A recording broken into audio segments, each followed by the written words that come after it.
Double standards of the West in relation to the Yezidis.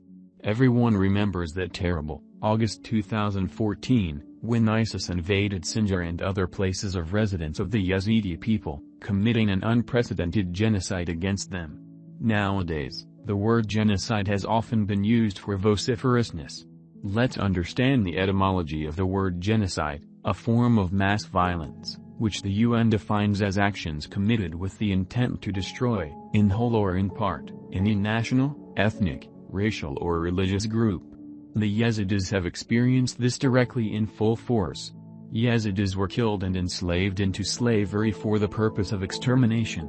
Recruitment methods were used among boys so that in the future they would be mediators for the remaining Yazidi people, convincing them that they were infidels and should abandon their religion. Naturally, many Yazidis did not bow their heads to ISIS, for which they were executed, and women and children were taken into sexual slavery. What did the West do at the time of the terrorist invasion? How did they treat the surviving Yazidi refugees? The Yezidis who survived and fled from the atrocities of ISIS, walked on foot, with infants, without food, without water through the hot desert of Sinjar. Some of them survived despite the terrible conditions. Those who managed to escape from the ISIS terrorists died from the heat, from dehydration. Those who were lucky enough to reach Mount Sinjar waited for several days and weeks for humanitarian aid from all over the world, but many did not wait for it. The bureaucrats of the West and the rest of the world were too slow with the help. Everything is already over, but alas, it is not so. The Yezidis stood on the borders of different states, but they were not allowed to pass. Not only were this destitute people subjected to genocide, but the survivors were not granted asylum. Border camps were organized for the Yezidis. There were no basic living conditions in these camps. Officials only delayed their death. The year 2022 is already in the yard, and the Yezidis still have the same problems. They are still in refugee camps, so these are those who are still lucky, and those who are lucky less, live in camps in slavery to ISIS families.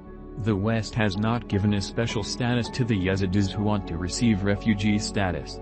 It is very difficult for most Yazidi families to get this status. They must sell everything that is left, bribing people who can help them.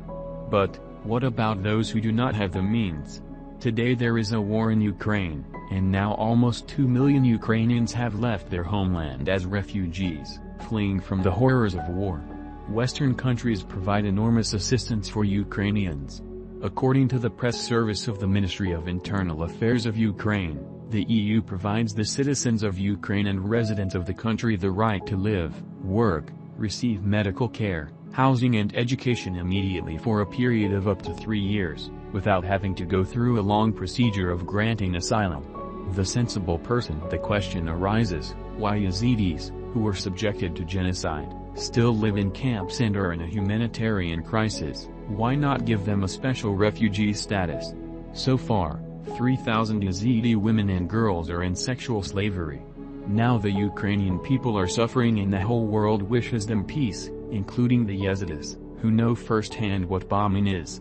But why is it a privilege for some, and pseudo-help for others? Yes, the West's help is not small in restoring infrastructure in Syria and Iraq so that the Yezidis can return to their homes. The question here is something else: what to do with ISIS, which is still there and terrorizing the Yazidi people. Do you remember the behavior of the Polish border guards a few months ago in 2021, who did not let about 100 Yazidi refugees into Germany? 100 Yazidi families have returned to a place where everyone can also be killed just because they are Yazidis. But we can see how calmly 2 million refugees were able to pass to Poland and Germany.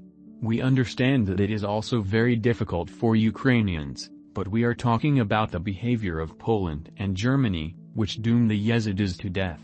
Many will think and say that double standards have enveloped Europe. Are we Yezidis not white enough for Western countries, or maybe we worship the wrong God? Stereotypical and discriminatory thinking is not what the long-suffering Yazidi people expect from the whole world. The cultural center of the Caucasus Yezidis calls on Western countries to rethink this whole situation and give the Yezidis, who are still being subjected to genocide, a simplified refugee status.